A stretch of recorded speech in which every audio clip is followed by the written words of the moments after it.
नमस्कार दोस्तों, top booster GS में आप सभी का स्वागत है, अभिनंदन है।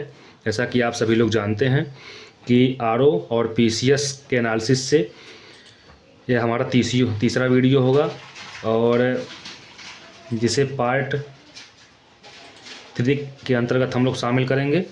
इसमें हम लोग देख चुके थे पिछले वीडियो में पार्ट 2 में वेद से किस प्रकार के क्वेश्चन बनते हैं। वेद से इनकी संख्या पूछ सकता है, वेदों की संख्या कितनी है, संख्या से प्रश्न बनता है। दूसरा रचयिता से प्रश्न बनता है और तीसरा विषय, यह वेद किस विषय से संबंधित है। और दूसरा टॉपिक है उपवेद, इनकी संख्या कितनी है, संख्या पूछ सकता है। विषय पूछ सकता है किस उपवेद में कौन सा विषय है और ये किस वेद से संबंधित है, किस वेद से संबंधित है। यहाँ से आपको प्रश्न देखने को मिलेगा। और तीसरा टॉपिक है इसमें आरण्यक, यानी जिनकी रचना ऋषि मुनियों के द्वारा जंगलों में हुई या वनों में की गई थी। आरण्यक में कौन कौन से आ जाएंगे आपका, आरण्यक में जैसे तैत्तिरीय हो गया, जैमिनी हो गया, ऐतरेय हो गया। अब यहाँ से प्रश्न बनता है आरण्यक जो है किस वेद से संबंधित है और इनके रचयिता कौन है। रचयिता यानी ऋषि, किस ऋषि के द्वारा कौन सी रचना, कौन से ग्रंथों की रचना की गई है।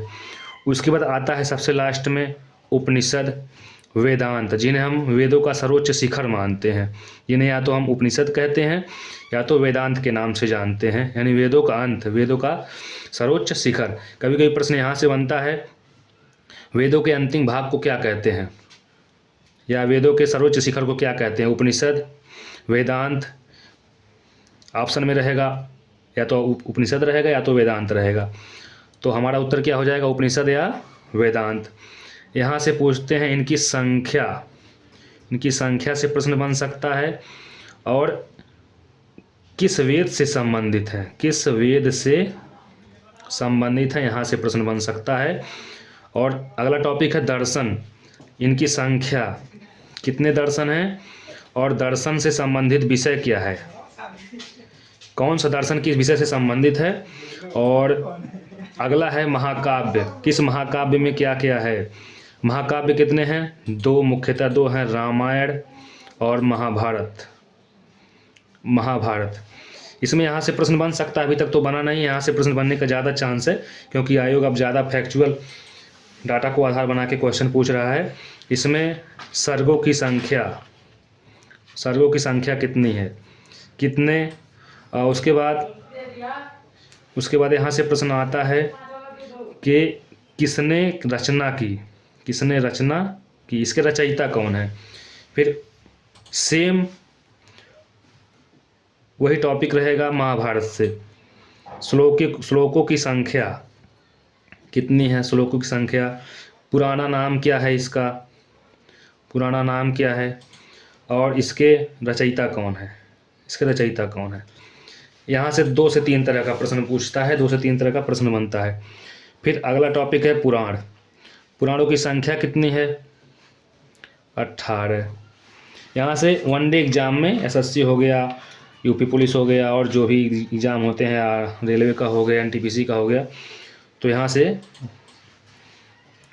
से आपको देखने को मिलेगा वन लाइनर क्वेश्चन यहाँ से। जबकि पीसीएस और आरओ के लिए यहाँ से आपको प्रश्न मिलेगा कि पुराणों की संख्या कितनी है और इनके विषय, अंतकांशतः जो है विषय से पूछता है, किस पुराण में कौन सा किस विषय से संबंधित है, विषय से संबंध किसका है, किस पुराण में कौन सी विषय से संबंधित है। और इनकी रचना का क्षेत्र, किस क्षेत्र में इनकी रचना हुई है। अगला टॉपिक आता है स्मृति यानी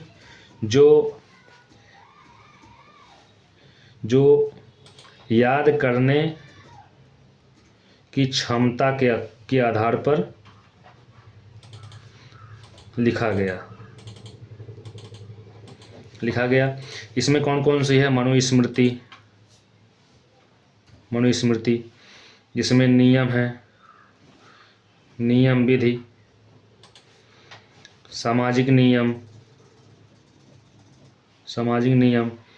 पिता पुत्र संबंध, स्त्री पुरुष संबंध, जहाँ तक इसमें इसका संबंध है सामाजिक संबंधों की बात करता है, सामाजिक संबंधों की बात। और इसी के अंतर्गत आता है नारद स्मृति, याज्ञवल्क्य स्मृति, पराशर स्मृति, फिर बृहस्पति स्मृति, उसके बाद कात्यायन स्मृति। इन स्मृतियों में विधान, दासों से संबंधित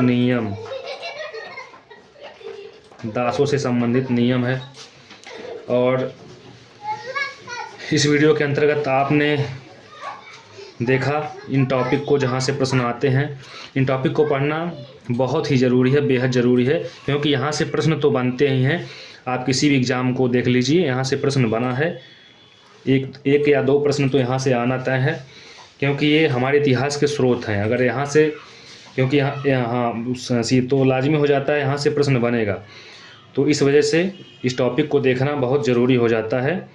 और नेक्स्ट वीडियो देखने के लिए, नेक्स्ट टॉपिक को देखने के लिए टॉप बूस्टर जीएस से जुड़ें, और उसके बाद अपनी बात कमेंट के माध्यम से ज़रूर शेयर करें, जिससे हम आपकी आवश्यकता के अनुसार वीडियो को बना सकें और उसके बाद आपकी ज़रूरतों को पूरा कर सकें। बहुत बहुत धन्यवाद।